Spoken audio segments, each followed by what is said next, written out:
بسم الله الرحمن الرحيم، والصلاة والسلام على رسول الله. المستمعين الكرام، مستمعات الكريمات، مرحبا بكم جميعا في قناة الثقافة العربية والترجمة مع هذه الحصة المبثوثة عبر هذه القناة، والتي تستهدف على الخصوص المسالك السنة الأولى، مسالك علوم المهندس MPSI PCSI TSI. مقدم الحصة نور الدين حالي، مبرز في مادة الثقافة العربية والترجمة، مدرس مادة الثقافة العربية والترجمة بالأقسام التحضيرية بمدينة الناظور. الدرس المتعلق بهذه الحصة هو مبرمج ضمن الدورة الثالثة التي عنوانها بين الشرق والغرب، entre l'Orient et l'Occident. وهذا النشاط دائما في إطار الوحدة الأولى من الدورة الثالثة، وهو عبارة عن تعريب une version. Le support est intitulé l'expérience impériale à Chisnandi. Pour l'objectif, l'étudiant doit être conscient que l'Orient, lui aussi, était victime du colonialisme. Objectif spécifique, rendre en langue cible convenablement le contexte des systèmes des liens logiques dans le texte source. Mise en situation, lecture analytique, etc. Ce sont les axes à travers lesquels on traite notre activité. La lecture du support, l'expérience impériale et l'esprit indien. Dans l'ensemble, l'expérience impériale a eu un effet dévastateur sur l'esprit indien. Le phénomène le plus destructeur a été le rôle joué par la théorie du progrès, que nous avons commencé à emprunter à l'Europe dans les années 1830, en particulier aux utilitaristes britanniques. C'est-à-dire on a emprunté cela aux utilitaristes britanniques. Durant mon enfance et ma jeunesse, cette théorie était dominante dans les cercles universitaires, le monde des affaires, les sciences et le sport. Elle plaçait toutes les cultures sur une échelle temporelle. Certaines cultures, par définition, étaient plus avancées, d'autres, dans la culture indienne, étaient plus arriérées. La seule tâche valide qui incombait au peuple arriéré était de se mettre à l'école des plus avancés. D'abord en les imitant servilement, puis en rivalisant avec eux. Au cours de notre formation, nous avions fidèlement assimilé ces notions et les acceptions en tant que fait inexorable de l'existence. Dans le cadre de cette même théorie, nous considérons les paysans indiens, les non-bengalais et les peuples tribaux comme plus arriérés que nous et méritant par conséquent d'être civilisés par les Babu-bengalais. Je considère que les Britanniques sont directement responsables de cette situation. Pour justifier leur expérience impériale, ils ont jugé nécessaire de promouvoir cette théorie du progrès. Et c'est elle qui fait de la domination britannique un impérialisme moderne. Sans cela, il se serait agi simplement d'une version de l'esprit de rapine et du despotisme traditionnel. Cette nouvelle hiérarchisation des cultures bouleversa le système éducatif, les formes autochtones de créativité et de critique sociale, et détruisit les échanges culturels de l'Inde avec d'autres civilisations telles que la Chine, l'Égypte, l'Iran et la Turquie, que les élites indiennes occidentalisées commencèrent à percevoir comme arriérés. Seuls les échanges culturels avec l'Occident paraissaient légitimes. L'impérialisme britannique, du fait de son caractère moderne, était différent des formes antérieures du colonialisme.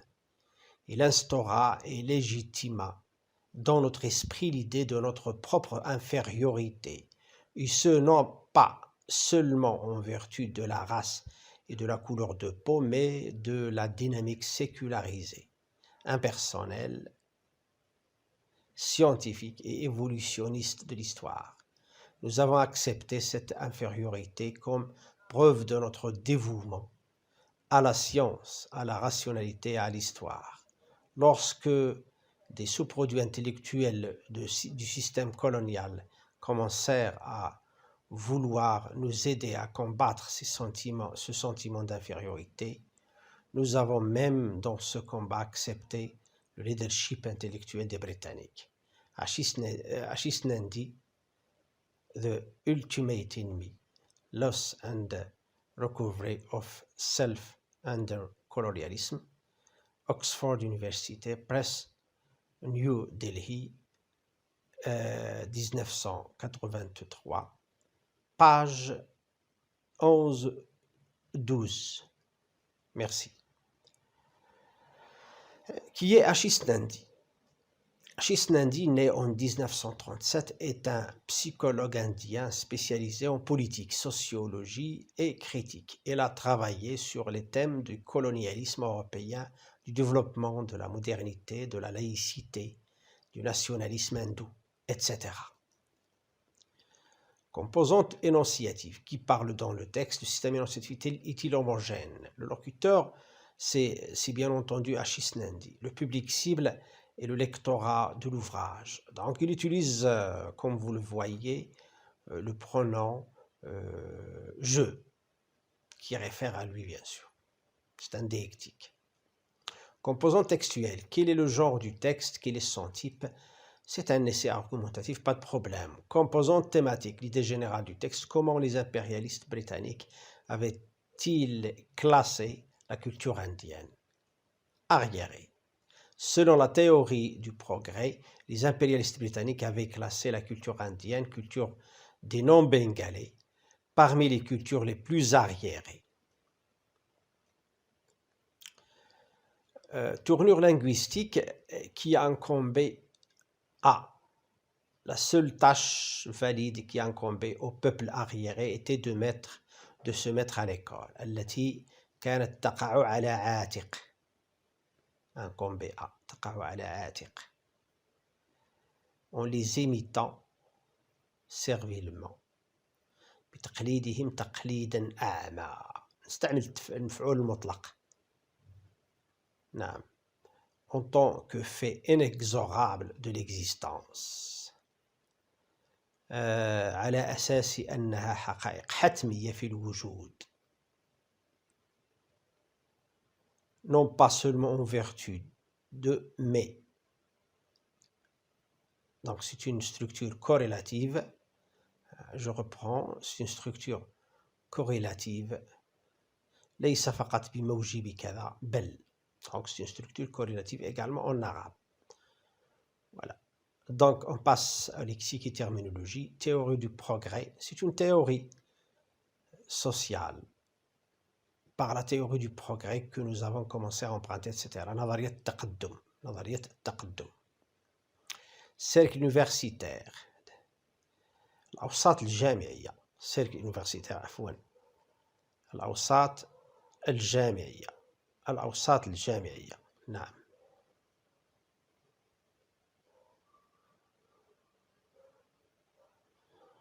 السادة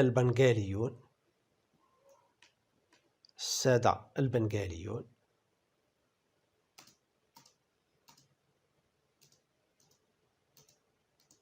وكذلك الديناميسم سيكولاريزي، الدينامية العلمانية.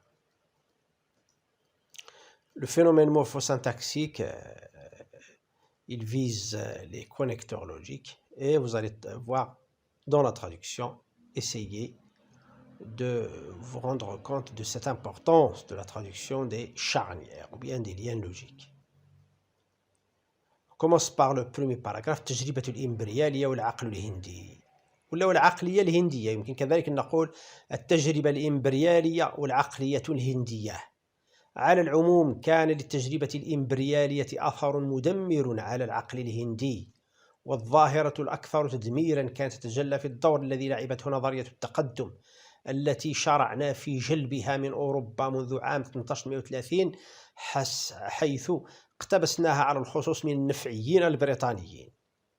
وكانت هذه النظرية أثناء طفولتي وشبابي سائدة في الأوساط الجامعية وفي عالم الأعمال وفي العلوم والرياضة، وكانت تضع كل الثقافات على سلم زمني، فبعض الثقافات كانت بحكم تعريفها أكثر تقدما، بينما كانت أخرى وضمنها الثقافة الهندية أكثر دونية.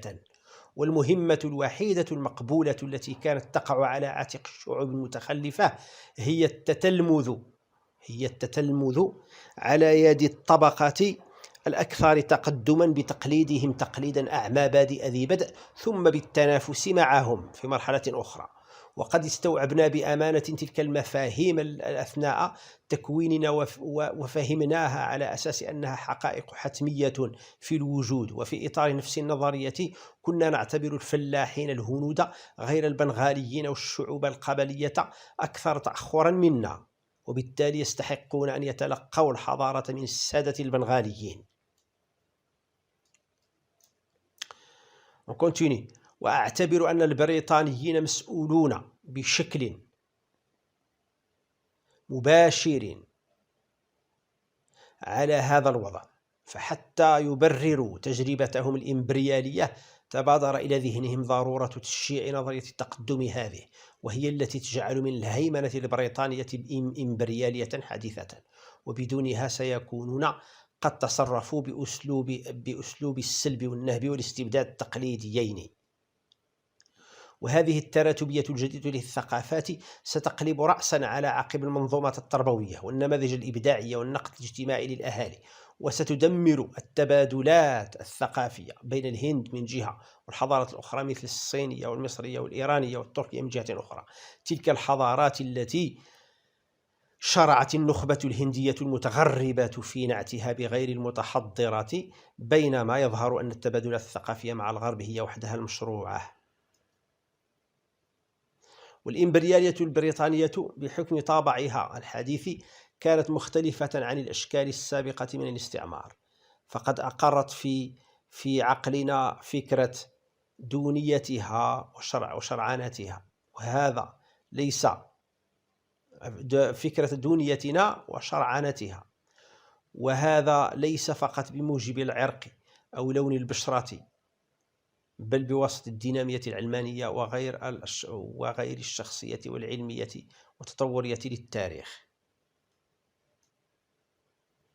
وقد قبلنا مركب النقص هذا كمبرر لتفانينا في خدمة العلم والعقلانية والتاريخ. وعندما شرع الأتباع الثقافيون النظام الكولونيالي في محاولة مساعدتنا على مقاومة مركب النقص هذا، ذهبنا إلى حدود قبول القيادة الثقافية للبريطانيين في هذه المعركة.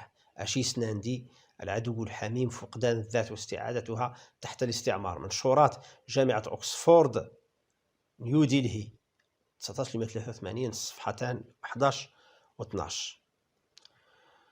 شكرا لكم على حسن التتبع، وألقاكم في حصة أخرى إن شاء الله. تبقوا على خير وإلى اللقاء.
thank